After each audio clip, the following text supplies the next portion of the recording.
sesuatu, teman-teman. Nah, untuk niat ini meskipun ia dasar, tapi dia punya dasar lagi. Niat tuh asas kan, dasar kan. Tapi si niat ini punya dasar lagi. Punya kayak orang mau bangun rumah tuh, kan pondasi. Tapi pondasi itu kan juga harus dibangun di atas tanah. Betul gak? Bikin pondasi di atas laut, terus di atas lumpur, ya goyang. Bisa bertahan cuman berapa waktu aja, lama-lama hancur juga, gitu ya. Jadi niat itu pondasi. Nah, pondasi itu punya dasar lagi, punya tempat awalnya. Apa tuh tempat awalnya? Namanya persepsi kalau dalam istilah bahasa orang sekarang, atau namanya bahasa Indonesianya sudut pandang, gitu ya. Kalau dalam bahasa Arab namanya masyhad.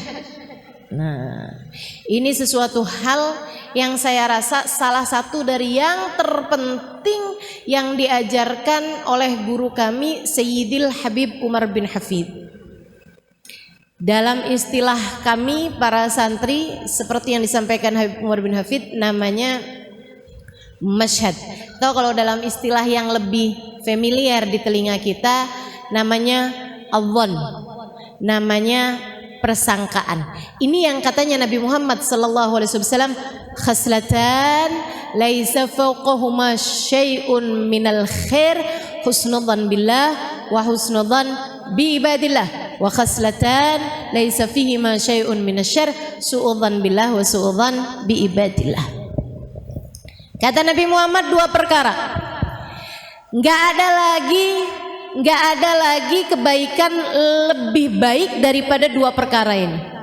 Apa tuh Rasul? Dua sifat kata Nabi. Nggak ada lagi kebaikan lebih baik daripada dua sifat ini. Nggak ada sifat lebih baik daripada dua sifat ini, yaitu baik persangkaan kepada Allah yang pertama, yang kedua baik persangkaan kepada hambanya Allah. Nah, Nabi sebut lagi khaslatan laisa fawqahuma syai'un minasyarr. Dua sifat, enggak ada sifat lebih buruk lagi daripada itu. Apa tuh Rasul? Su'udzan billah, su'udzan bi ibadillah, buruk persangkaan kepada Allah, buruk persangkaan kepada Rasulullah. Itu. Jadi teman-teman sekalian, hal paling mendasar dalam hidup kita adalah niat. Tapi si niat itu juga punya dasar lagi gitu. Orang bisa punya niat baik kalau punya hal ini nih. Orang punya niat jelek kalau dia punya ini juga. Apa itu? Persepsi, cara pandang, gitu ya. Dzunun, persangkaan. Makanya teman-teman sekalian, hati-hati terhadap persangkaanmu. Hati-hati terhadap cara pandangmu, hati-hati terhadap persepsimu. Tahu kalau saya boleh gampangin bahasanya, hati-hati terhadap sudut pandang, maksudnya adalah hati-hati dalam hidupmu terhadap fokusmu. Kamu mau fokusnya kemana? Karena hidup ini dengan segala macam permasalahannya itu seperti mata uang, selalu punya dua sisi, positif, negatif. Nah, kamu maunya fokusnya kepada yang mana? Gitu. Itu tuh akan melahirkan niat, niat melahirkan tindakan, tindakan melahirkan perbuatan, perbuatan melahirkan kebiasaan, kebiasaan melahirkan karakter dalam hidupmu, menjadikan hidupmu ini hidup yang kayak gimana gitu. Semuanya tuh bermula dari niat, teman-teman saya sekalian. Kalau teman-teman lihat Halimah Al-Idrus punya karakter. Apa karakter saya? Ustazah, kan begitu? Halo?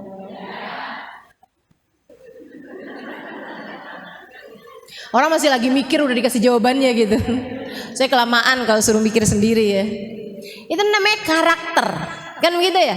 Melekat dalam diri saya. Ibu-ibu kalau dengar nama Halimah Al-Idrus, apa yang ibu-ibu bayangin? Ustazah gitu. Pasti jarang banget ada yang misalnya gitu ya, Halimah terus oh selebgram. Enggak kan? Walaupun follower saya banyak.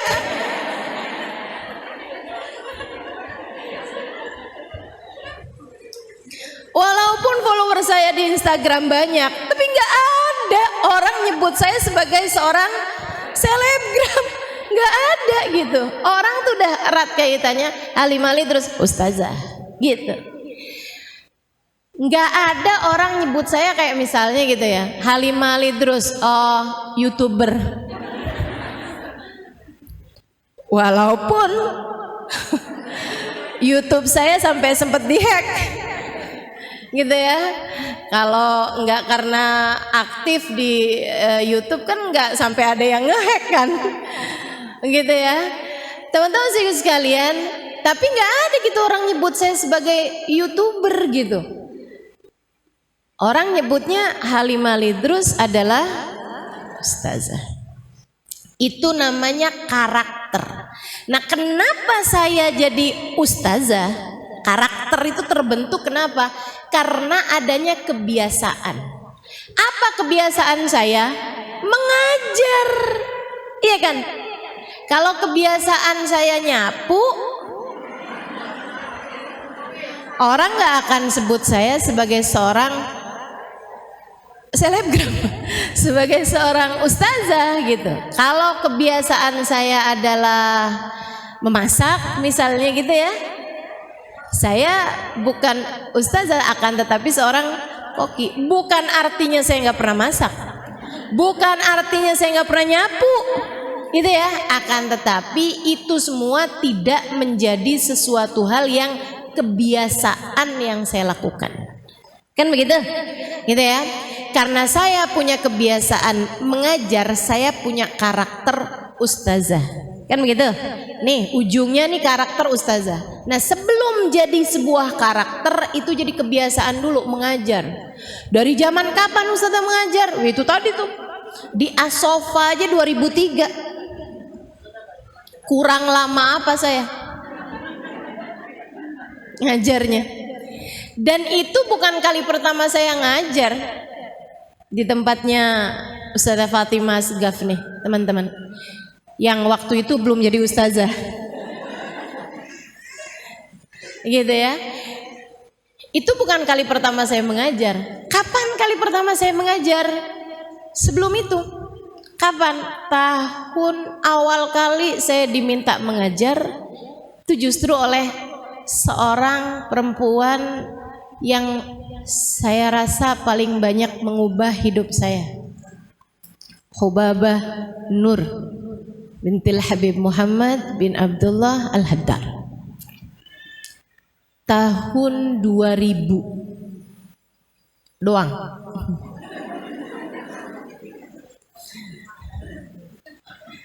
Tahun 2000 atau 1999, gak inget malahan ini ya. Iya sekitar segitulah. Saya rasa 1999 itu kejadiannya ya. Saya ingat banget jadiannya, sama kayak halnya Kak Emma ingat saat saya pertama kali diminta untuk mengisi kajian di rumahnya, gitu ya. Itu teman-teman saya sekalian, mohon maaf saya sih lupa. Saya lupa. Tapi kan setiap orang itu punya momen-momen tersendiri yang dia tidak akan pernah melupakan, gitu kan ya. Teman-teman juga mungkin ingat pertama kali ketemu saya lupa. Enggak semua saya ingat pertama kali ketemu. Ustazah ketemu saya pertama kali kapan? Maaf ya, lupa. Nah sekarang aja belum tentu ingat. Mudah-mudahan ingat semua ya. Ibu-ibu sekalian saya muliakan, saya ingat banget awal kali saya diminta mengajar. Itu pada tahun yaitulah 1999 akhir saya rasa ya. Saya berangkat ke Tarim itu tahun 1998. Usia saya waktu itu 19 tahun. Saya diajak oleh abang saya, belum ada Daruz Zahra. Belum ada Daruz Zahra. Dan saya belum kenal Habib Umar bin Hafid, Khubabah Nur, belum kenal sama semuanya. Abang saya ajakin saya, gitu ya, untuk nemenin dia pergi ke Tarim karena dia males mondok. Dia bilang dia nggak mau mondok, dia mau pergi ke Tarim tapi nggak mau mondok. Jadi dia mau tinggalnya di luar. Nah biar dia boleh tinggalnya di luar, itu dia harus punya alasan buat jagain adeknya, adek perempuannya, gitu ya. Sebab kalau yang dia ajak adek laki-lakinya, ya kenapa nggak dua-duanya mondok aja, gitu kan? Jadi dia bawa adeknya ini yang perempuan ini. Saya tanyain, kenapa saya mesti ke sana? Saya itu lagi seneng-senengnya mondok. Waktu itu, saya udah mondok 8 tahun di Darul Lughah Dakwah, hampir 5 tahun, kemudian di Al Anwar Sarang Rembang 3 tahun, sebelumnya lagi ada sempat belajar setengah tahun di atau Hidiyah Tegal Jawa Tengah ya. Nah, itu jadi saya udah mondok tuh udah lama gitu, udah 8 tahunan, seneng belajar ya, seneng belajar. Itu tadi tuh, itu tuh ya, namanya itu karakter teman-teman sekalian yang terbangun karena kebiasaan. Nah kebiasaan ini tadi terbangun karena awal mulanya adalah tindakan memutuskan diri untuk pesantren, gitu kan. Kemudian selama di pesantren saya punya kebiasaan belajar dan saya seneng sama kebiasaan tersebut. Lagi seneng-senengnya mondok di pondok pesantren, abang saya ajakin, udah memang mau lulusan itu ya. Dan saya juga nggak punya rencana mau pindah ke pondok mana atau mau ngapain gitu. Abang saya ajakin saya untuk belajar ke Tarim. Saya bilang di Tarim ada apa bang? Iya sih di Tarim tuh emang nggak ada pondok perempuan. Lah terus saya mau ngapain di sana? Saya nggak tahu juga ada apaan ya di sana ya gitu. Tapi kan kamu nanti bisa saya iniin, bisa saya rekamin kajian-kajian gitu ya. Dia bilang nanti kamu bisa dengerin gitu. Tapi kayak nggak menjanjikan gitu ya. Saya jadi di Tarim tuh ngapain ya? Kamu bisa cuciin baju saya, masakin saya. Itu kayak agak jadi TKW bukan? Kayak nggak menjanjikan gitu.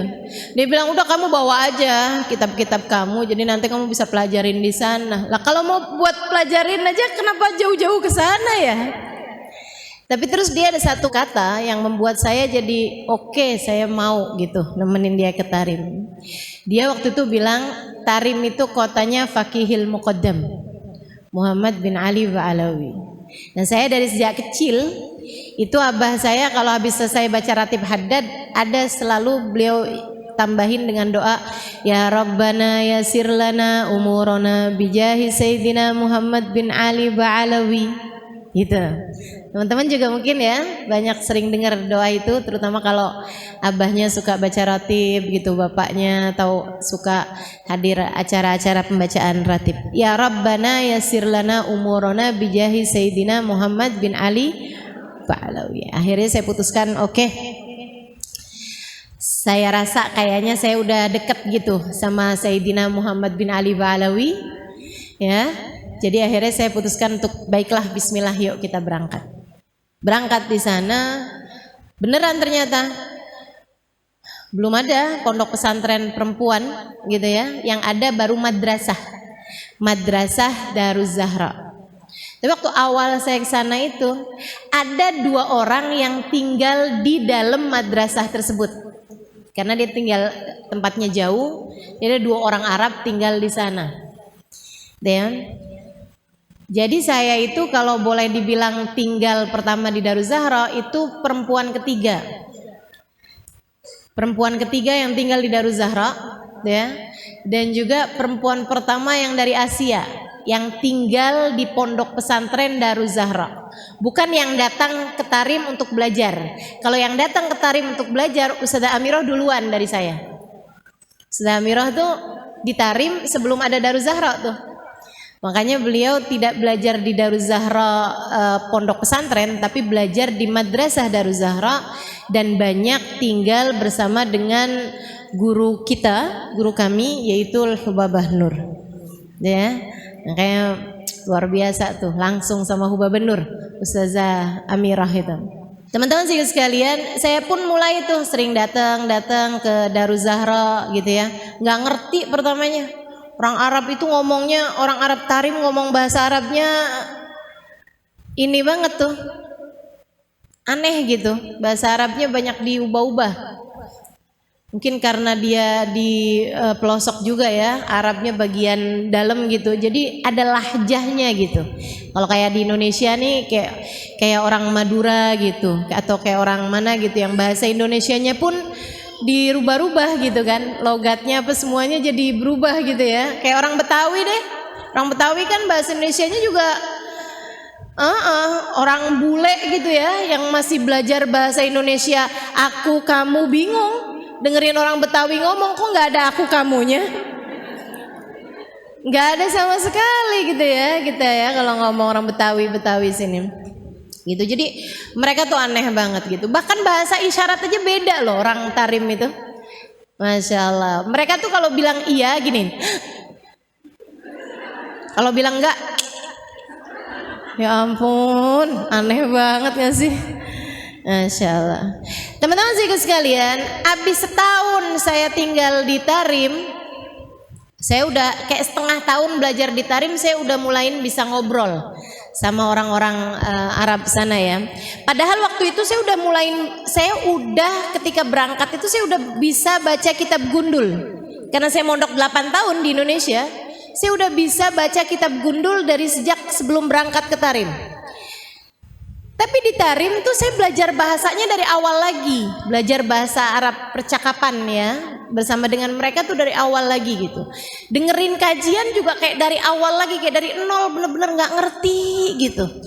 Teman-teman sekalian, sampai terus dapat sebulan, mulai ada banyak kata-kata yang bisa saya pelajari gitu. Mulain lagi 2 bulan, 3 bulan, 4 bulan, 5 bulan, 6 bulan tuh saya merasa udah mulain bisa ngobrol ya sama orang Arab. Tapi kalau suruh ngajar ya masih susah juga gitu kan.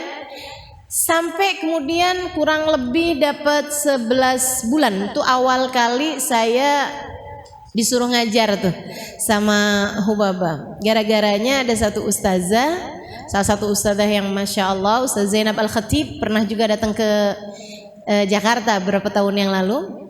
Nah itu beliau lagi ngajar. Saya seneng banget hadir kajian beliau sirah Nabi, sejarah Nabi. Itu dia bisa nyeritain detil-ketil tahun kejadian, waktu kejadian, nama-nama tempat, kota-kota, sama petanya tuh dia bisa gambarin kejadiannya tuh di daerah sini. Ini nih deketnya sama daerah sini. Itu luar biasa sekali ya kekuatan memorinya ya. Orang Arab nih memang nggak banyak dosa, makanya nginget-nginget sesuatu jadi cepet banget gitu. Orang kita nih kebanyakan dosa, gampangan lupa. Akhirnya teman-teman, ada satu waktu Ustazah Zainab ngajarin fikih. Nah nih, kalau urusan fikih itu saya memang waktu di Sarang Rembang di Al Anwar itu pelajaran paling banyak yang saya pelajari adalah fikih. Makanya teman-teman kalau belajar fikih dari saya nggak usah merasa kayak yang bener nggak sih ini ustazah nyampein, nggak usah, percuma. Kok lain ya sama yang diajarin sama siapa misalnya gitu ya, nggak usah teman-teman, nggak usah ngerasa yang bener nggak sih ini ustazah nyampein. Tenang. Kamu tinggal nanyain aja, ustazah itu adanya di kitab apa, itu pendapatnya ulama siapa gitu kan. Ya, saya akan mampu mempertanggungjawabkan semua apa yang saya sampaikan. Karena saya belajar fikih itu bukan sebentar. Saya itu nyaris hafal semua isi kitab I'anatut Talibin ala Syarhi Fathil Mu'in, dan itu 4 jilid yang saya ketika sebut namanya teman-teman tahu aja kagak. Enggak, bukan saya mau meremehkan dirimu, enggak. Tapi udah kelihatan dari mukanya.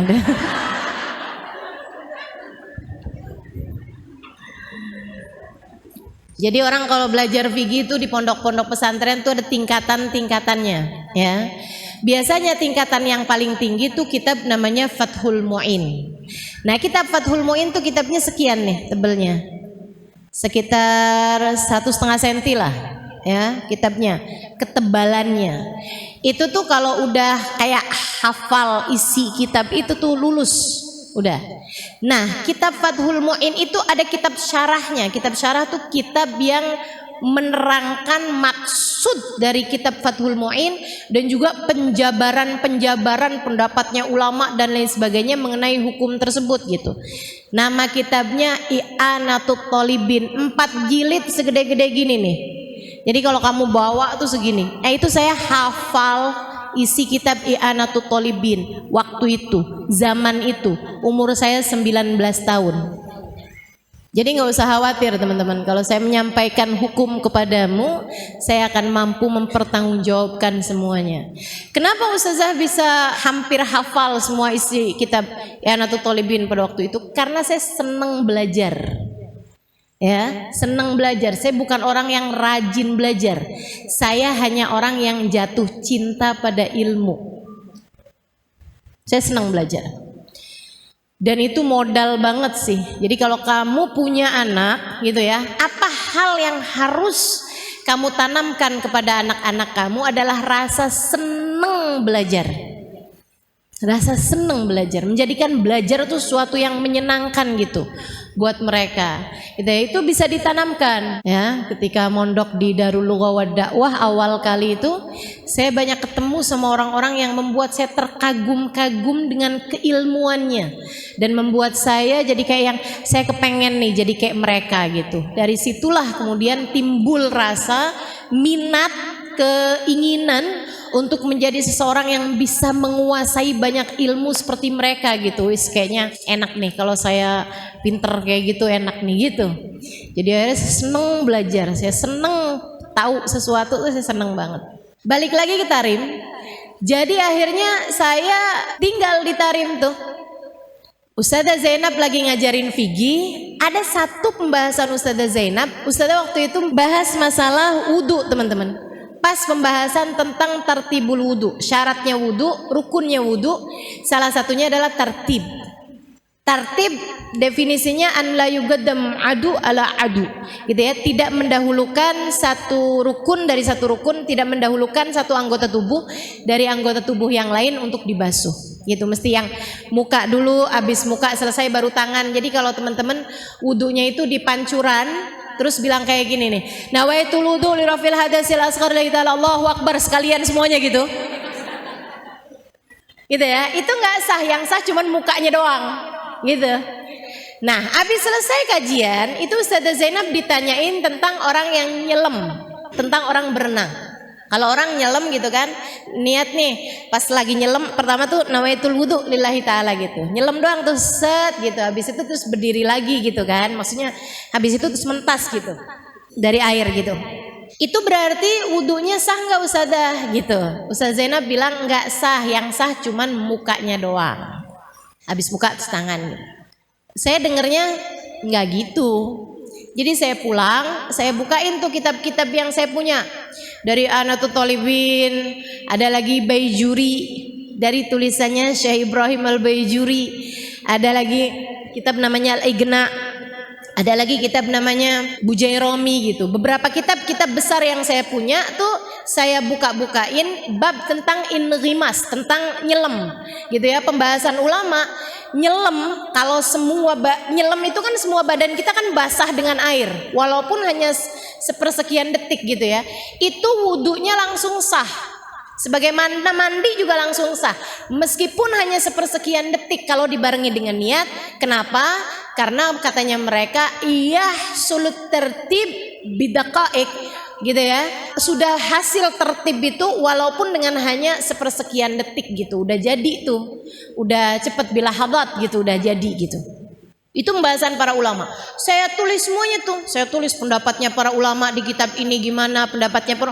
Jadi semua pendapat-pendapat ulama tuh saya tulis. Jadi saya satu makalah mengenai hukum inghimas. Hukumnya menyelam tadi itu ya, dalam hal keabsahannya wudu. Besokannya saya kasih lah itu kertas itu tadi yang udah jadi kayak makalah berlembar-lembar kepada Ustazah Zainab. Saya udah kenal sama beliau sekitar setahunan ya. Jadi saya bilang, Ustazah, ada hal yang mau saya sampaikan mau Ustazah. Dia bilang apa itu Halimah? Buka gitu kan. Saya bilang ini. Beliau buka gitu. Terus dia baca gitu. Terus dia gini. Tilli katabti. Saya bilang iya. Dia bilang kamu yang nulis ini. Saya bilang haa. Inti fahim tilli katabti. Dia bilang kamu faham nih yang kamu omongin, yang kamu tulisin kamu faham. Saya bilang iya. Kamu paham gitu yang kamu tulisin? Saya bilang iya saya paham. Terus beliau bilang begini nih, jazakillah khair, jazakillah khair. Dia tuh kayak sambil ngeliatin muka saya gitu, kayak yang ini iya nggak sih gitu ya. Saat itu usia saya masih 19-an tahun, ya hampir 20-an tahun ya. Dan saya itu kurus kering, bibir pecah-pecah, susah buang air besar, iklan larutan. Tapi emang saya kurus banget teman-teman sekalian. Berat saya waktu itu 38 apa gitu, dengan setinggi ini ya. Jadi saya benar-benar tulang berbalut kulit gitu. Saya sampai suka digodain sama abang saya. Kata abang saya, untung kamu nih punya kulit, kalau nggak punya kulit tulangnya berantakan. Ya Allah, sian bener. Akhirnya besokannya pas waktu istirahat siang, dia bilang gini sama saya, Halimah, dia bilang, saya bilang lebek Ustazah Zainab. Dia bilang Halimah, Hubaba Nur da'atki, Hubaba Nur manggil kamu gitu. Kenapa nih ya? Kamu dipanggil Hubaba Nur, kamu diminta buat datang ke rumahnya Hubaba Nur. Ya ampun, tuh saya deg-degan. Ada apa nih? Ya ampun, ada apa nih gitu. Saya datang ke tempatnya Hubaba Nur jam-jam 10-an ya, setengah 10 gitu. Saya masuk ke rumahnya. Di sana tuh rumahnya orang Arab tuh pintu masuk laki-laki sama pintu masuk perempuan tuh beda pintu. Jadi hati-hati kalau datang ke Tarim gitu ya. Datang ke rumahnya orang tuh jangan asal masuk pintu rumah gitu. Itu selalu mereka tuh sekecil apapun rumahnya, pintu masuk laki-laki sama pintu masuk perempuan beda-beda gitu. Jadi kamu jangan sampai keliru masuk pintu laki-laki, kamu yang malu gitu ya. Kalau laki-laki masuk ke pintu perempuan, nanti perempuan yang di dalam malu karena mereka mungkin nggak pakai kerudung gitu kan, namanya di dalam rumah kan gitu. Itu. Jadi akhirnya saya udah ketuk pintu masuk ke rumah Hubaba Nur. Baru saya ketuk terus Hubaba Nur bilang, "Udkhuli Halimah, udkhuli." Dia udah tahu rupanya saya yang datang gitu. Beliau lagi sarapan, saya dikasih juga sarapan beliau. Terus beliau bilang kuli Halimah, kuli. Habis itu Hubaba Nur bilang kayak gini sama saya, "Halimah, kamu tahu kan, saya itu beberapa waktu yang lalu kehilangan seorang guru pengajar fikih. Dia dari mana gitu, sebutin namanya Mang Baba, dan dia harus pulang." Saya sedih bener, karena saya tuh perlu banget perempuan ngajarin fikih gitu. Saya akhirnya jadi minta sama Allah, saya jadi doa, saya minta, ya Allah, jangan biarkan saya sendirian dalam jalan dakwah ini, bantu saya ya Allah, datangkan guru fikih untuk kami. Saya doa berapa waktu ini Halimah, sampai terus kemarin Ustazah Zainab ngasih lihat sama saya tulisan yang kamu tulis tentang bab inrimas dalam masalah wudhu. Saya ketika membacanya, saya tahu bahwa doa saya sudah diijabah Allah. Kamu adalah ijabah dari doa saya minta kepada Allah didatangkan guru fikih untuk kami. Terima kasih Halimah, saya tahu Allah tidak akan pernah membiarkan saya sendiri dalam jalan dakwah ini. Mengajarlah bersama kami nak, jazakillah khair. Saya saat itu rasanya ngerasa kayak yang, ya Allah, ucapan beliau tuh sampai sekarang saya nggak lupa gitu. Kamu adalah ijabah doa saya. Saya tahu Allah tidak akan pernah membiarkan saya sendiri. Allah hadirkan kamu untuk kami agar kamu bisa bersama dengan kami membantu dakwah ini. Gitu. Saya tahu Allah tidak akan pernah membiarkan saya sendiri. Terima kasih Halimah, mengajarlah bersama kami. Itu teman-teman saya sekalian, menurut saya salah satu ucapan paling indah, salah satu di antara ucapan paling indah yang pernah saya dengar. Gitu ya. Kalau Kak Emma tadi cerita bahwa saya bilang sama dia itu kan, buat Kak Emma apa sih yang enggak, gitu ya. Buat Kak Emma apa sih yang enggak gitu. Waktu itu saya ngomong kayak begitu gitu. Dan itu menurut dia adalah salah satu dari ucapan indah yang pernah didengar dalam seumur hidupnya, gitu kan. Salah satu dari ucapan-ucapan indah yang pernah dia dengar dalam hidupnya. Nah, saya menganggap bahwa permintaan Hubabah kala itu juga merupakan salah satu dari hal terindah dalam hidup saya yang pernah saya dengar. Saya bilang marhaba Hubabah, marhaba. Doakan saya biar saya bisa. Mulai besoknya saya udah langsung dapat jadwal ngajar. Di saat yang banyak dari perbendaharaan bahasa Arab itu belum saya tahu. Saya ingat banget, saya pernah menyampaikan mengenai syarat-syaratnya sujud. Di antara syarat sujud itu harus ada tahamul. Tahamul itu yang neken bagian kepalanya. Kalau kamu sujud kamu itu bisa dianggap sah kalau kamu itu sujud di atas sesuatu yang keras, gitu ya, bukan sesuatu yang sangat lentur banget gitu. Kamu nggak sah tuh sujud di atas sesuatu yang sangat empuk banget gitu, yang sampai kamu tuh nggak neken sama sekali gitu, kayak asal nempel gitu aja tuh nggak sah. Harus ada nekennya bagian kepala. Nekennya itu dengan definisi, kalau sekiranya ada kerupuk tuh kerupuknya patah, kerupuknya remek gitu ya, kerupuknya remuk, itu syarat sujud teman-teman saya sekalian. Nah itu saya waktu ngasih tahu sama teman-teman yang orang Arab, kan yang belajar nih madrasah masih kan, ada orang-orang Indonesia, ada orang-orang mana juga yang pada berdatangan, ada orang Barat juga yang pada mulai berdatangan tahun itu, tapi mayoritasnya orang-orang Arab. Nah dan saya mengajarnya dalam bahasa Arab gitu kan, saya nggak tahu bahasa Arabnya kerupuk. Saya bilang kalau ada sesuatu di tempat sujud kamu itu kalau kamu tekan dia pecah. Nah apa gitu kan? Apa ya? Zujaj katanya anak-anak ini, jadi main tebakan. Kaca, enggak nggak sampai kaca. Ya ampun serem banget kalau syaratnya sujud harus mecahin kaca. Nggak sampai kaca saya bilang. Apa ya, makanan apa ya dibilang kayak gitu, makanan yang kalau kamu makan terus dibilang kerupuk, ya ampun gampang banget bahasanya.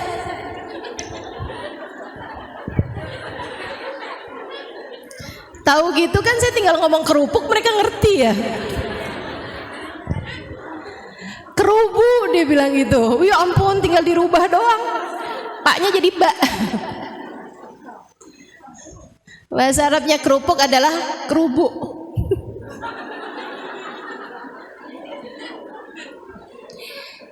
Saya pun mengajar mulai tahun itu 1999 sampai dengan sekarang tahun 2022. Berapa tahun tuh? Berapa tahun sih itu? 23 tahun. Saya udah ngajar 23 tahun. Masya Allah, Masya Allah. Kurang lama apa? Dari umur saya 20 tahun sampai umur saya sekarang 43 tahun. Teman-teman saya sekalian. Nah itu tuh kebiasaan sampai kemudian menjadi karakter. Kebiasaan itu diawali dengan tindakan pertama, kan begitu ya? Tindakan pertamanya adalah hari Hubabah Nur nyuruh, kemudian saya pun mulai mengajar. Nah, tindakan itu tuh teman-teman sekalian diawali dari niat. Niatnya sejak kapan? Sejak saya tamat SD. Ketika saya merasa bahwa saya belum tentu panjang umur, Meskipun ternyata persangkaan saya belum tentu panjang umur itu tidak terbukti, karena sampai sekarang saya masih hidup. Berarti umur saya kan panjang nih kan, udah sampai 43 gitu maksud saya. Ya nggak tahu kesananya masih panjang apa enggak, tapi saya menganggap bahwa umur saya sekarang ini berarti udah panjang. Saya udah hidup 43 tahun teman-teman saya sekalian. Udah panjang apa belum tuh? Panjang. Udah panjang menurut saya. Saya tuh dulu dari sejak SD, dari masih SD, saya selalu berpikir, saya tahu kalau saya punya kecerdasan lebih daripada teman-teman saya di SD. Ya, belum tentu dari kamu, belum. Tapi dari teman-teman saya sekelas di SD, saya punya kecerdasan lebih daripada mereka, sehingga saya selalu jadi bintang kelas. Saya nggak pernah kesulitan untuk belajar waktu itu. Saya jadi merasa bahwa saya ini kayaknya bisa belajar apa aja deh. Saya bisa belajar kedokteran, jadi saya bisa jadi dokter. Saya bisa belajar cara bangun rumah, bikin saya bisa jadi arsitek. Teman-teman saya sekalian, cuman saya pikir saya mau belajar apa ya yang sekiranya kalau saya berumur pendek sekalipun saya akan bermanfaat ilmunya. Saya pikir kalau saya belajarnya itu kedokteran, belum tentu saya panjang umur, sehingga saya belum tentu memanfaatkan ilmu saya. Kan panjang waktu belajarnya. Dan pula kalau saya ternyata mati sebelum jadi dokter, ilmunya jadi sia-sia. Saya pengen belajar sesuatu yang andai pun saya umurnya pendek, dalam kubur tuh saya nggak nyesel. Yang nggak lain nggak bukan, saya harus belajar ilmu agama. Dengan ilmu agama membuat saya jadi tahu menjalani kehidupan tuh mesti kayak gimana. Jadinya nanti di dalam alam kubur saya nggak nyesel. Gitu maksud saya. Ya kan? Karena kan malaikat mungkar nakir nggak mungkin nanyain saya resep obat. Dokter Halimah, kalau kami nih para malaikat sakit kepala resepnya apa ya? Nggak mungkin kan? Nggak mungkin gitu loh. Nggak mungkin malaikat mungkar nakir akan diminta, coba silahkan gambarkan desainnya surga nih, kami lagi kebingungan mau bangun surga dengan desain seperti apa. Nggak mungkin. Jadinya yang saya pikir ya udah dah, saya mau belajar ilmu yang di kuburan pun saya akan ditanya mengenai itu, yaitu ilmu agama. Ya kan begitu kan? Ilmu agama gitu. Tuhan kamu siapa? Dan itu kan bukan dijawab pakai lisan, akan tetapi pakai hati. Ini saya kepengen gimana caranya biar Tuhan saya tuh meresap ada dalam hati saya seumur hidup saya. Kalau ditanya-tanya apa kitabmu gitu ya, apa imammu, apa petunjukmu dalam kehidupan, saya akan bisa menjawab Al-Quran imami, Al-Quran adalah imamku, Al-Quran adalah petunjuk dalam kehidupanku dan saya ngerti isinya Al-Quran. Jadi saya harus belajar ilmu agama. Itu sejak hari itu saya punya niat, teman-teman saudaraku sekalian. Sampai kemudian lahirlah tindakan berupa saya belajar di pondok pesantren, kemudian terus belajar di pondok pesantren, terus belajar di pondok pesantren. Niat saya selamat di akhirat, bermanfaat ilmu saya buat banyak orang. Gitu.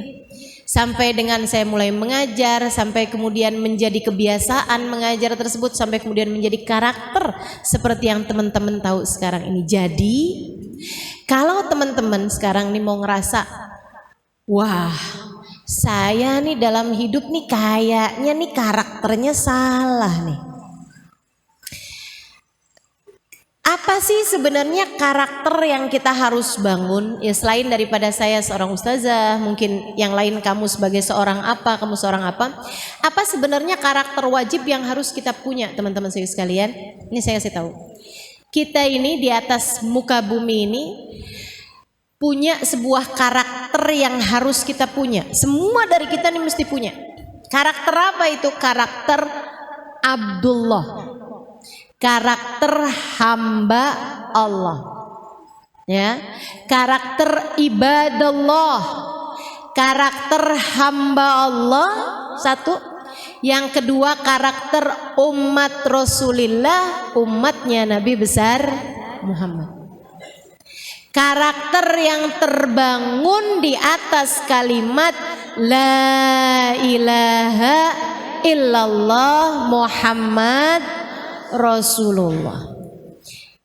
Karakter la ilaha illallah, Allah Tuhan kita, dan itu karakternya Allah, karakternya kita hambanya Allah.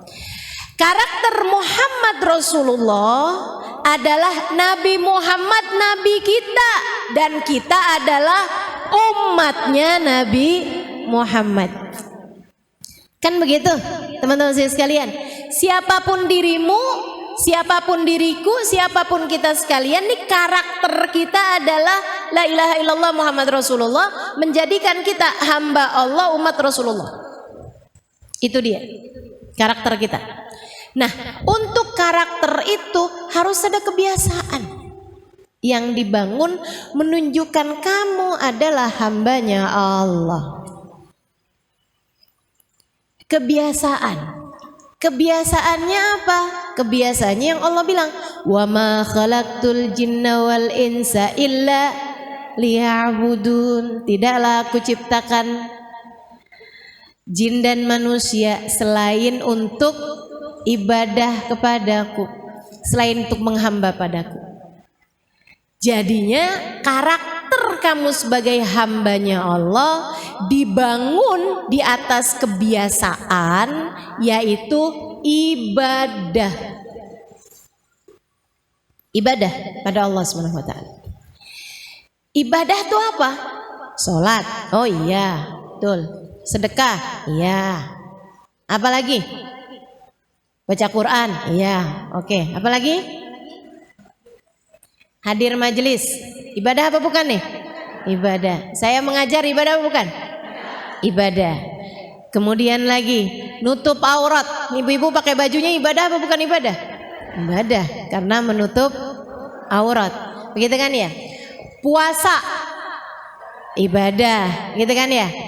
Di saat kamu lagi puasa, makan sahur, ibadah apa bukan? Makan buka, ibadah apa bukan? Ibadah. Di saat kamu lagi nggak puasa karena kamu sedang menstruasi, saat kamu lagi nggak puasa karena kamu adalah seorang istri yang suamimu sedang ada di kota, tinggal bersama dengan kamu, itu memang istri nggak sunnah buat sering-sering ibadah sunnah, ibadah puasa sunnah ya, karena kan setiap kali ibadah puasa sunnah takut mengurangi hak suami dari dirimu gitu. Nah, kamu ketika enggak lagi puasa karena Allah, karena kamu melaksanakan perintah Allah untuk suamimu, dan karena kamu memang sedang dalam keadaan menstruasi misalnya, berarti kamu enggak puasa, ibadah apa bukan? Ibadah. Berarti kamu makan, ibadah apa bukan? Ibadah. Ketika kamu mau pergi majelis taklim, kamu naik mobil, ya kan ya? Mobilmu ini kemudian kehabisan bensin, kamu isi bensin, ibadah apa bukan? Kenapa bisa ibadah? Karena kamu ngisi bensinnya mau pergi ke majelis. Nah, kamu dapat duitnya itu, gitu kan ya, yang untuk kemudian kamu pakai buat ibadah, entah dari suami kamu, entah dari kamu bekerja, misalnya begitu ya. Berarti tuh kamu bekerjanya tersebut, entah kamu jualan online, entah kamu jadi penjahit, misalnya gitu ya, entah kamu dengan menjadi istri yang soleha, karena kalau saya nggak soleha nih nanti nggak dikasih duit bensin buat pergi ngaji nih. Berarti kamu ketika menjalankan tugas-tugas kamu yang untuk mendatangkan kehidupan duniawi, ibadah apa bukan ibadah? Ibadah. Dari situ kita tahu teman-teman saudara sekalian, kalau kamu niat hidupmu ini untuk ibadah kepada Allah, dan kamu dalam hari-harimu itu menjalankan karakter sebagai hamba Allah dengan memiliki kebiasaan-kebiasaan yang Allah Subhanahu wa taala ridho, kamu melakukannya, maka semua yang kamu lakukan dalam hari-harimu itu bernilai ibadah. Yang perlu kamu tegaskan terus-terusan dalam hidup kamu, dalam hari kamu adalah: satu, benerin niat; dua, jauhin maksiat. Itu melahirkan kebiasaan yang bagus. Dua hal tersebut teman-teman sekalian. Melahirkan kebiasaan yang bagus itu dengan dua hal tersebut itu. Yang pertama jauhin dosa, yang pertama benerin niat, yang kedua jauhin maksiat, jauhin dosa. Gitu ya. Dua hal itu kalau kamu kerjain terus-terusan gitu. Semua yang kamu kerjain tuh bisa jadi taat. Semua yang kamu kerjain bisa jadi ibadah, dan itu enaknya jadi hambanya Allah. Kamu jangan kirain di hari akhirat nanti yang bakalan menuhin timbangan amal pahalamu tuh cuman sholat, sedekah gitu ya, hadir majelis ilmu, puasa, baca Quran gitu. Enggak, salah teman-teman saya sekalian. Kalau kamu mau tahu yang bisa menuhi timbangan amal kebaikanmu tuh semua hal.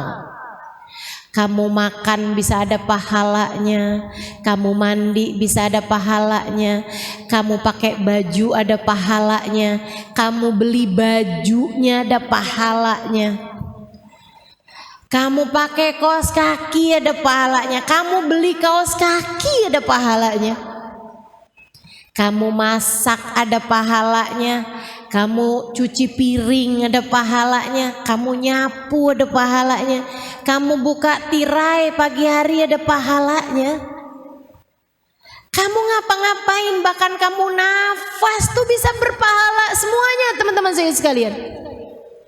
Itu dengan syarat, satu kamu bagusin niat, dua kamu jauhin maksiat, kamu jauhin dosa. Semua yang kamu kerjakan bisa ketulis di dalam catatan amal ibadah kamu nantinya. Jadi begitu ditimbang gitu kan ya, timbangannya nih bukan cuman urusan kebaikan-kebaikan sholat apa segala macam. Nah kalau urusannya kayak begitu pahala kita dikit loh. Betul apa enggak? Ibu kalau yang ditimbang di timbangan amal kebaikan tuh cuman sholat, emang kamu sholat berapa rakaat? Berapa lama sholatnya tiap hari? Hitung dah coba. Sholat duhur 5 menit, sholat asar 5 menit, sholat maghrib 3 menit gitu ya, sholat isya 5 menit, sholat subuh 2 menit. Hitung tuh coba. Ya ampun, gak nyampe 25 menit, artinya gak nyampe setengah jam dari 24 jam waktu yang Allah berikan kepadamu. Belum lagi sholatnya, sambilan sholat sambilin mikir mau masak apaan habis gini ya. Emang iya gitu ada di timbangan amal kebaikan. Waduh kayaknya berat nih mau naroin kebaikan-kebaikan kita yang bisa ngeberatin biar bisa lebih berat daripada dosa-dosa kita. Nah, gimana caranya nih biar bisa ngeberatin timbangan amal kebaikan? Jadikan semua perkara mubahmu sunnah. Ini pesan dari Sayyidil Habib Umar bin Hafid. Kata Habib Umar bin Hafid, al-mu'min ma yaf'alul mubah. Orang yang beriman tuh nggak ngerjain perkara mubah. Kok bisa gitu, Bib? Ya ngapain kamu ngerjain mubah?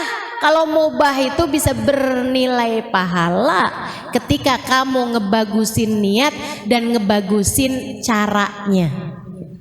Beliau gitu, kamu bagusin niat, kamu bagusin caranya, itu jadi berpahala teman-teman. Kamu makan, niat makannya biar gak lemes hadir majelis. Saya niat makannya biar saya gak lemes kalau ngajar. Ibu-ibu, kalau saya gak makan-makan, saya lemes loh. Emang dikirain kalau saya gak makan-makan gak lemes?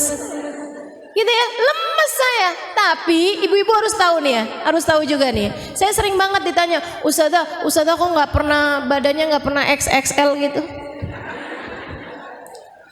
Meskipun sekarang ini udah M mengarah ke L ya ini. Dulunya saya SS. Dulunya. Ya kebayang aja gitu. Tinggi segini, berat badan saya 38. 39, 40 gitu kan. Aduh udah tinggal tulang aja tuh. Kalau teman-teman tanya sama saya kayak gitu ya, saya kasih tahu jawabannya. Karena saya nggak bisa ngajar dalam keadaan kenyang. Saya susah konsentrasi mengajar dalam keadaan kenyang. Makanya saya menghindari makan sampai kenyang sebelum majelis. Jadi saya nggak berani makan kenyang sebelum majelis. Makanya saya nggak pernah XXL. Nah tiap hari ngajar. Jadi saya setiap kali makan nih, ya ampun nih kalau kenyang saya susah konsentrasi. Jadi saya kurangin lagi nasinya. Gitu. Masa kayak begitu saya nggak jadi ibadah? Ibadah dong. Malaikat mau nggak nyatet sebagai ibadah kan nggak enak, ya ampun dia nih sampai padahal masih lapar loh. Sian. Dia nih padahal masih lapar tapi dia nggak mau makan banyak-banyak. Soalnya dia bilang katanya kalau dia makan banyak dia nggak bisa ngajar. Kesian dah kita tulis pahala banyak-banyak dah. Gitu. Teman-teman sekalian sekalian yang saya muliakan, kalau kamu nggak makan, kamu lemas. Kamu makan, makanmu bernilai ibadah. Karena kamu niat dengan makan tersebut biar nggak lemes ngerjain taat. Apalagi kalau makan kamu itu ditambah dengan adab-adabnya makan. Adabnya makan yaitu tadi, sebelum kenyang udah berhenti. Adabnya makan pakai tangan kanan. Adabnya makan sambil duduk, nggak sambil berdiri, gitu kan ya. Adabnya makan diawali dengan bismillah, diakhiri dengan hamdalah, dikunyah dengan baik makanannya, kan gitu ya. Kemudian kan kita juga makannya nih ngindarin yang nggak jelas kehalalannya. Mau kelihatan seenak apapun, kalau ternyata itu adalah BABI, kita nggak akan mau sentuh, betul apa enggak? Wih, kelihatannya enak banget, ya ampun. Wih, enak banget nih. Ini daging apaan nih? Sapi? Bukan, Mbak. Apaan ya? Tapi ini babinya babi halal, Mbak. Kenapa kok bisa halal? Disunat. Babinya disunat. Masya Allah. Teman-teman sekalian yang saya muliakan, jadi kan kita udah menghindari dosa. Kita buat makan nih nggak ngambil yang bukan hak kita. Kita kerja dengan cara yang halal untuk mendatangkan uang untuk kita beli makanan tersebut. Bukan hasil korupsi, bukan hasil nilang, bukan hasil ngambit duit di saku suami. Kita dapetin makanan tersebut dengan uang halal. Kita beli pakai uang halal makanannya. Makanannya halal. Kita makannya dengan adab-adab yang disunahkan oleh Nabi Muhammad. Niat makannya biar enggak lemes untuk mengerjakan ibadah kepada Allah. Pahala, teman-teman. Kamu makan berpahala dan dosa-dosa berguguran dari tubuhmu itu. Makanannya jadi sumber energi kebaikan. Makanya kalau kamu bilang saya kok berat banget ya mau mengerjakan kebaikan gitu, kamu liatin makananmu tuh mungkin ada yang haram. Apanya yang haram ya? Mungkin bukan makanannya haram, tapi dapatnya dari hasil yang haram. Hati-hati teman-teman, coba liatin aja di sekeliling. Yang pada korupsi, yang pada jadi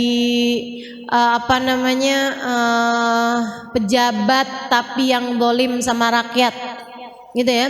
Atau yang jadi, mohon maaf, yang jadi polisi tapi suka nilang orang, gitu kan ya. Bu, bukan apa masalahnya? Ada nggak orang yang ditilang ikhlas? Jarang loh. Betul apa enggak? Alhamdulillah kena tilang. Ya Allah seneng banget, saya mau ngasih polisi. Ada yang begitu? Nggak ada, nggak pernah lihat saya.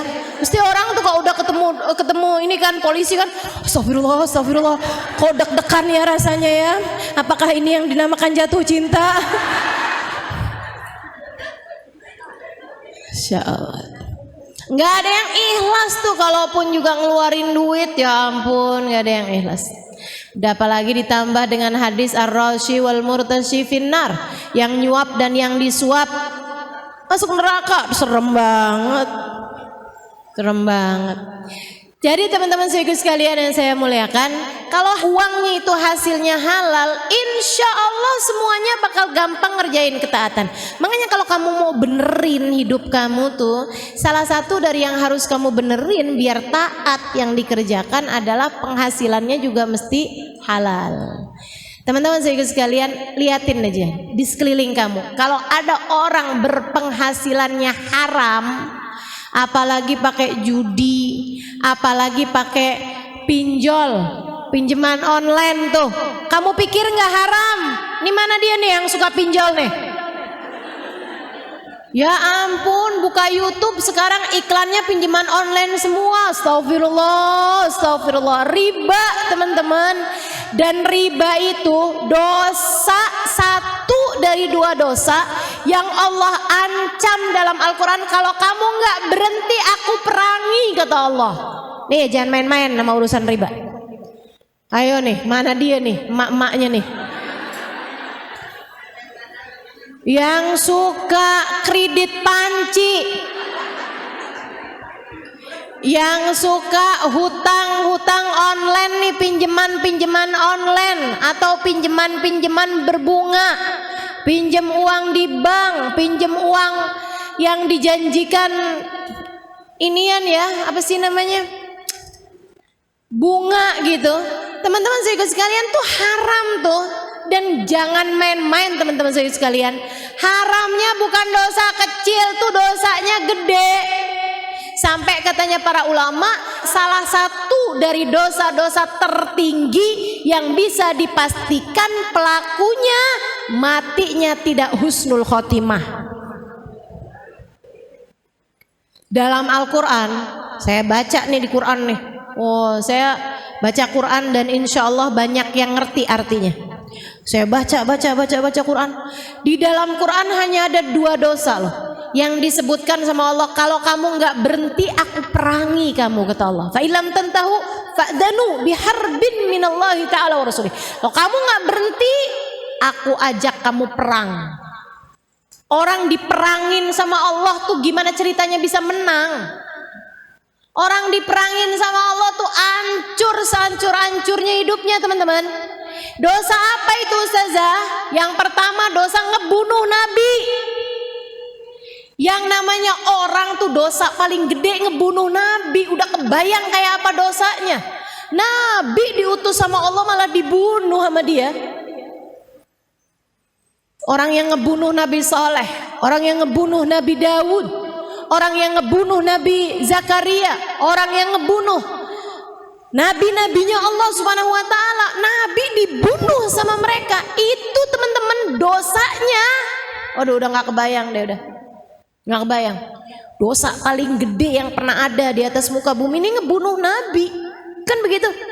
Nah Allah bilang selain ngebunuh nabi ada satu dosa lagi yang Allah bilang kamu nggak berhenti aku perangi, kata Allah. Apa itu? Riba. Allah tuh habisnya bilang mengenai dosanya riba, Allah bilang fa illam tantahu fa'dhanu biharbin minallahi ta'ala wa rasulih.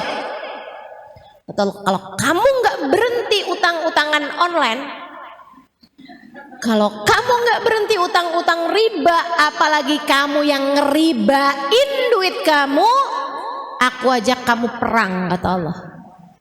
Aku kumandangkan genderang perang sama kamu, wa rasulih, dan aku ajakin Nabi Muhammad buat perangin kamu. Ibu-ibu, jangan sampai kamu hadir majelis maulid, kamu bilang pengen biar dicinta sama Nabi Muhammad.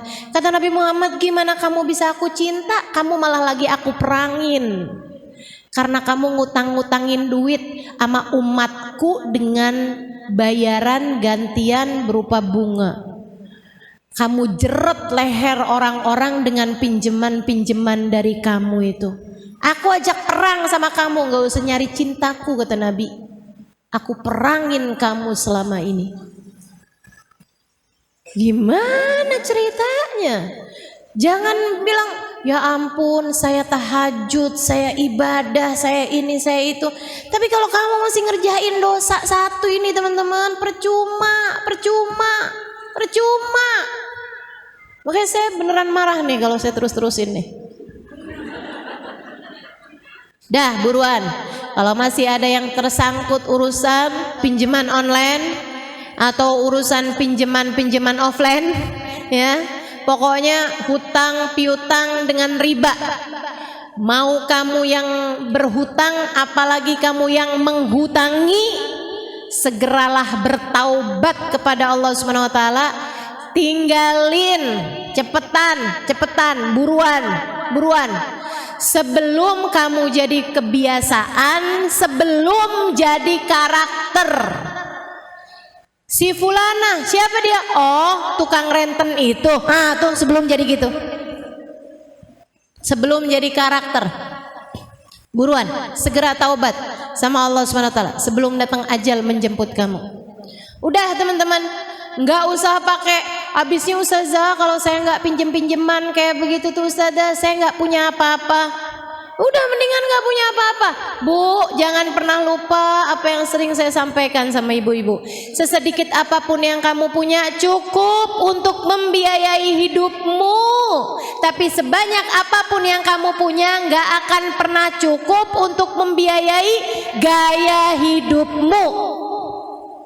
Mau punya berapa banyaknya gak bakalan cukup, Bu, kalau yang kamu biayai adalah gaya hidup. Makanya kalau mau hidupnya tenang jangan kebanyakan gaya. Dah, gak usah kebanyakan gaya. Ya ampun. Nih ya, ustazah kalau pinjamannya gak pakai bunga gimana ustazah? Ya halal sih halal, tapi Bu, hati-hati ya, jangan sampai kamu punya kebiasaan berhutang, apalagi kalau sampai alhamdulillah dia kayaknya lupa dah. Alhamdulillah kayaknya dia lupa tuh. Yaudah aja dah.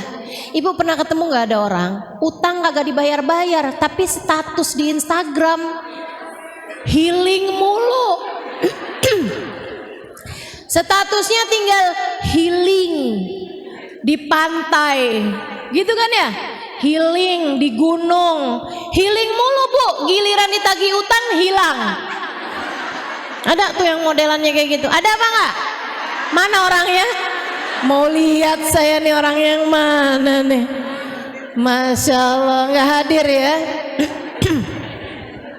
Dah nggak pakai. Yang punya utang buruan bayar, buruin bayaran, buruan bayarin. Jangan berani mati bawa utang Bu. Nabi aja nggak mau nyolatin. Sahabat kalau mati tuh Nabi pertanyaannya satu, punya utang apa enggak? Oh dibilang nggak punya Rasul, ya udah deh saya sholatin gitu. Tapi kalau dibilang maaf Rasul dia punya utang, enggak saya nggak mau nyolatin. Ya Rasul kesian nih dia saudara saya Rasul, masa nggak nyolatin? Enggak saya nggak mau nyolatin orang mati bawa utang. Kenapa Nabi sampai nggak mau nyolatin orang mati bawa utang? Bu, ini kamu kalau hidup di zaman Nabi nih Bu, kamu nggak disolatin loh Bu kalau mati bawa utang. Ibu mau gitu? Astagfirullah, jangan sampai Bu, pokoknya jangan berani dah mati bawa utang. Jadi gimana nih Ustazah? Udah gak usah pakai utang nih ibu-ibu sekalian. Biasa-biasa aja, yang ada kita pakai, yang gak ada ya udah. Enggak? Ya udah nggak apa-apa kok. Gini di Majelis Taklim gak ketahuan mana kerudungan mahal, mana yang murah. Nggak ketahuan Bu, mana yang abaya di atas 100 juta, mana yang 100.000. Udah nggak usah. Lagian ibu-ibu sekalian, kalau yang make orangnya keren biar kata murah kelihatan mahal. Maksud saya bukan saya, tapi ada orang-orang biar kata pakainya barang-barang murah juga kelihatannya mahal. Ya Bu ya, salah satunya saya. Masya Allah. Kalau orang yang gak keren Bu, biar kata pakai barang mahal juga dikirain KW. Udah dah. Ya Bu ya. Nggak usah kamu jadikan tampilanmu sebagai nilai hidup kamu. Nggak di situ nilai hidupmu. Nilai hidupmu ada para karakter kamu sebagai hambanya Allah, sebagai umatnya Rasulullah. Jadi teman-teman saya sekalian, Habib Umar bin Hafid bilang, orang mukmin nggak ngerjain barang mubah. Ingat-ingatin saya, orang mukmin nggak ngerjain barang mubah. Apatah lagi makruh, apatah lagi haram, mubah aja enggak kok kita. Gitu. Kenapa orang mukmin nggak ngerjain barang mubah? Karena di saat dia mengerjakan perbuatan mubah sekalipun, niatnya bagus, adabnya bagus, sehingga dia berpahala semuanya. Ya, dan itu semuanya tuh kebiasaan yang dilahirkan dari perbuatan yang dilahirkan dari awal tindakan itu semuanya bergantung dari niat. Nah, si niat ini nih berdasar dari perspeksi, berdasar dari masyhad, berdasar dari sudut pandang. Maka ibu-ibu kalau pengen ngebenerin hidup, benerin niatmu. Dan kalau kepengen ngebenerin niatmu, maka benerilah cara pandangmu. Makanya kenapa ngaji penting, membuatmu tahu harus memandang dengan cara bagaimana. Gitu. Kenapa ngaji penting? Membuat kamu bisa ngerti cara memandang sesuatu, Bu. Gitu ya, Bu ya. Yang mesti dibenerin tuh ibu-ibu sekalian. Sekarang gini deh. Kamu punya suami. Nih ya, buat para istri yang punya suami nih kan. Nih kamu nih, kalau kepengen ngebenerin rumah tangga kamu gitu, bukan dengan cara kamu ngebenerin fisik kamu gitu. Oh, saya kepengen ngebenerin rumah tangga nih biar suami nggak kemana-mana. Jadi saya harus berpenampilan dengan tampilan yang bagus. Karena hidung saya ini belum mancung, saya sepertinya perlu buat nambahin. Iya. Buat nambahin apaan di hidung jadi biar agak sedikit lebih mancung, filler sana, filler sini, tarik benang, sulam alis, sulam bibir, kemudian tanam bulu mata gitu ya. Pulang-pulang keluar dari salon, jangankan orang lain, suaminya sampai nggak kenal. Siapa ini? Enggak gitu, Bu. Bukan juga dengan kamu memperbaiki tampilan-tampilan. Waduh, ini nih rumah harus ininya harus dicat ulang ini apa? Enggak perlu. Apalagi dengan memaksakan diri, nih rumah tangga jadi bagus kalau kita punya mobil, kalau kita punya rumah bagus, kalau kita punya rumah yang ada halamannya, biar saya nggak perlu healing jauh-jauh, saya cukup dengan keluar rumah aja, saya dengan memandang kebun-kebun di belakang rumah saya. Lah itu perlu berapa miliar buat kamu mewujudkannya? Ibu-ibu saudariku sekalian, bukan itu yang perlu kamu benahi, Bu, bukan. Kamu ingin membenahi rumah tanggamu, benahi niat dalam berumah tangga, benahi sudut pandang terhadap sesuatu. Benahi niat. Apa niatnya? Saya berumah tangga buat ibadah. Saya berumah tangga ini buat ibadah. Saya jadi istri dia, saya mau nyari pahala. Bukan mau nungguin transferan. Saya jadi istri dia ini bukan untuk dicintai dengan sepenuh hatinya, bukan. Akan tetapi untuk biar saya diridhoi sama Allah Subhanahu wa taala, pemilik dia. Pemilik suami saya. Nih Bu, kalau kamu udah nyari Allah, Allah bakalan bikin hati hamba-hamba terpaut padamu. Itu kamu gak usah khawatir. Kamu dapetin Allahnya, Allah bakalan kasih semuanya. Anak-anak soleh-soleha, suami cinta sama kamu, saudara sayang sama kamu. Kalau kamu dapat ridha Allah Subhanahu wa taala, gak usah khawatir itu. Jadi kamu nyari Allahnya, itu niat kamu. Apa-apaan nyari ridha Allah. Jangankan dalam perlakuan kamu kepada suami kamu yang besar-besar, bahkan sekedar kamu senyum sama suami, kamu nanyain apa kabar dia, kamu pijitin kakinya, bukan karena biar kamu dikasih transferan lebih banyak. Akan tetapi karena kamu ingat nih semuanya pahala nih, ya Allah, saya pengen nyari pahala di sisimu ya Allah. Ini ibadah saya nih, disuruh baca Quran suka ngantuk, disuruh tahajud suka berat matanya, disuruh puasa lapar, ya udah deh yang enak-enak aja dah, pijitin kaki suami. Kan begitu ya? Senyum di hadapan suami itu pahalanya nambah-nambah terus. Malaikat rokib sibuk loh ibu-ibu. Jangan kamu kira di saat kamu tahajud, di saat kamu baca Quran gitu ya, saat itu aja malaikat tuh kemudian sibuk. Belum tentu nyatet pahala sholat kamu tuh semuanya kecatet. Apalagi sholat kamu masih gelambiar pikirannya kemana-mana. Tapi di saat suami kamu lagi datang, kemudian kamu senyumin, apa kabar, gimana tadi di luar, kok kamu senyum-senyum gitu, seneng jadi bini abang. Sehat-sehat ya bang ya, ya ampun bang, mudah-mudahan abang panjang umur. Bang, abang tahu nggak bang, saya mau ngomong bang. Apaan kata suaminya, bang, abang tahu nggak sih bang? Apaan sih, kamu mau ngomong apa sih? Abisnya saya pikir-pikir ya bang ya. Apaan? Kata suaminya, habis saya pikir-pikir ya bang ya, abang tuh hadiah Allah paling bagus dalam hidup saya bang.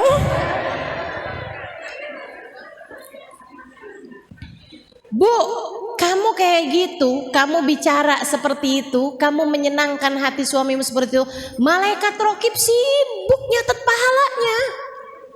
Jangan dikira enggak, banyak banget itu pahalanya. Itu yang harus kamu lakukan teman-teman saudaraku sekalian. Benahi niat, benahi sudut pandang.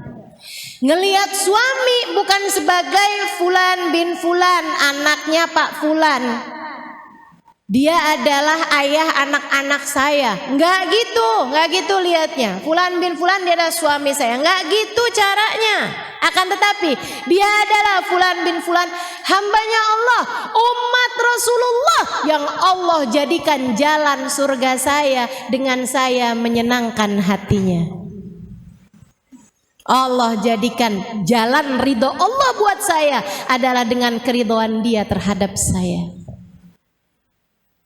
Makanya kamu lihatnya udah deh tuh surga, jalan surga kamu di saat suami lagi menyenangkan. Ya ampun, emang surga dia mah adem, surga. Di saat dia lagi nyebelin, surga emang berat, surga berat. Hufatil jannah bil makarih gitu kan. Surga dikelilingi dengan perkara yang tidak menyenangkan, kata Nabi Muhammad gitu. Dia emang bener, kata Nabi itu bener dah pokoknya. Ada dalilnya segala. Itu namanya ngebenerin sudut pandang. Dalam segala macam hal, kamu ngelihat anak-anak kamu, jangan sebagai Fulan bin Fulan anak saya, Fulan bin Fulan anak suami saya, gitu ya? Bukan kayak begitu bu. Ini anak saya nih, dia harus melanjutkan kehidupan saya. Saya dulu mau jadi ustadzah nggak bisa, sekarang dia harus jadi ustadzah. Waduh. Saya dulu mau jadi pramugari kalah tinggi, sekarang nih dia harus jadi pramugari. Waduh. Saya dulu mau jadi dokter tapi nggak bagus nilainya, kurang pinter saya jadi nggak diterima. Anak saya harus jadi dokter. Apa maksudmu? Kamu kok segitunya merasa berkepemilikan? Nggak gitu. Nanti yang beneran punya marah kepadamu. Kok ngaku-ngaku sih kamu? Siapa yang beneran punya anak kita? Allah. Anak kita punyanya Allah. Anak kita punyanya Allah. Sama suami kita punyanya Allah. Jangan sok-sok ngaku-ngaku. Anak kamu punyanya Allah bu. Katanya Allah, aku tidak menjadikannya milikmu. Ia bukan aku beri kepadamu. Ia adalah amanat yang harus kamu jaga dan kamu harus mengembalikannya kepadaku. Makanya tugas orang tua adalah mengenalkan Allah dan Rasulnya kepada anak-anaknya. Mengenalkan kasih sayang Allah dan Rasulnya lewat kasih sayang orang tua tersebut kepada anak-anaknya. Itu tugas orang tua. Ini namanya ngebenerin sudut pandang, teman-teman. Ini namanya ngebenerin dhon, ngebenerin persangkaan kamu harus sesuai dengan kenyataan. Dia itu siapa? Kan begitu ya? Anak kamu nih siapa? Nah ini kan kalau kamu bilang, ini anak saya, punya saya, lahir dari rahim saya. Oke, lahir dari rahim kamu benar, tapi punya kamu, tunggu dulu, benar apa enggak? Emang kamu ikutan bikin hidungnya? Hidung kamu aja pesek, hidung dia mancung. Kamu gak ikut-ikutan bikin hidungnya, bikin mulutnya, apalagi nentuin garis nasibnya. Gak ada, kamu gak ikut-ikutan. Berarti bukan punya saya. Punya siapa? Punyanya Allah yang nyiptain dia. Ini namanya ngebenerin dhon, ngebenerin persangkaan.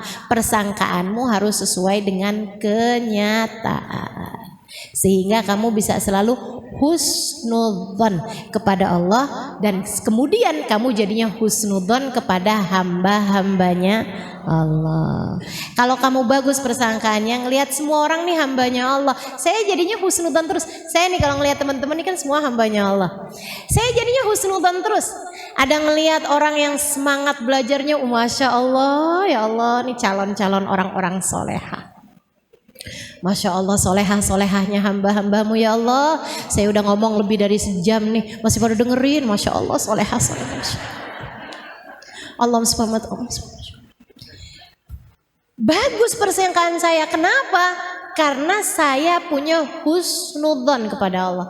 Bahkan saya ngeliat di pojokan ngantuk, Masya Allah, begitu tenangnya hatinya. Orang kalau nggak tenang nggak ngantuk, Bu. Betul apa enggak? Amanatan nu'asan kata Allah, yakhsha taifatum minhum. Makanya saya nggak pernah sakit hati kalau ada yang tidur. Masya Allah, begitu tenang hatinya. Berarti majelis saya nih ditulurin ketenangan dari Allah Subhanahu wa taala sampai bikin dia ngantuk di pojokan. Masya Allah, Masya Allah, luar biasa. Kenapa saya bisa husnudzon? Ngelihat yang semangat saya husnudzon, ngelihat yang ngantuk saya husnudzon, karena cara berpikir saya bagus, gitu ya. Karena saya bisa memperbaiki persepsi, karena saya bisa memperbaiki dhon, bisa ukabbirul masyhad kata Sayyidil Habib Umar bin Hafid, bisa membenahi sudut pandang, bisa memperbagus masyhad, memperbagus cara kita melihat terhadap sesuatu, cara berpikir terhadap sesuatu. Maka sekali lagi inti semuanya nih, kalau teman-teman udah bisa dapat garis merahnya alhamdulillah kan, tapi jika tidak nih saya bantuin teman-teman. Kalau kamu ingin memperbaiki hidupmu, maka cara nomor 1 dalam memperbaiki hidup adalah memperbaiki niat, dan cara memperbaiki niat adalah memperbaiki persepsi, memperbaiki cara pandang, memperbaiki masyhad, memperbaiki cara kamu berpikir, memperbaiki persangkaan kamu, ya, sehingga kamu selalu husnudzon kepada Allah, husnudzon kepada hamba-hambanya Allah Subhanahu wa taala. Bagus persangkaan kamu, bagus masyhad kamu, bagus persepsi, bagus sudut pandang kamu, melahirkan niat yang bagus. Niat yang bagus melahirkan tindakan yang bagus. Tindakan yang bagus jika dilakukan berketerusan membuat kamu perbuatan-perbuatannya bagus. Perbuatan-perbuatan bagus yang kamu terus-teruskan akan berubah menjadi sebuah kebiasaan. Kebiasaan yang bagus melahirkan sebuah karakter. Nah, karakter kita di atas muka bumi ini tidak lain tidak bukan adalah hamba Allah dan umat Rasulullah. Kita bawa itu terus sampai kita mati, sehingga kelak di dalam kubur kita, di akhirat kita tidak akan pernah jauh-jauh dari rahmatnya Allah, tidak pernah jauh-jauh dari syafaat Nabi Muhammad SAW, tidak jauh-jauh dari surga Allah, tidak jauh-jauh dari kebersamaan dengan baginda Nabi besar Muhammad sallallahu alaihi wasallam. Rabbana dzalamna anfusana wa illam taghfir lana wa tarhamna lanakunanna minal khasirin. Rabbana atina fid dunya hasanah fil akhirati hasanah wa qina adzabannar. Dawahum subhanakallahumma wa tahiyyatuhum fiha salam. Akhiru da'wana anil hamdulillahi rabbil alamin wa ila hadratin nabi al-fatihah. A'udzubillahi minasyaitonir rajim.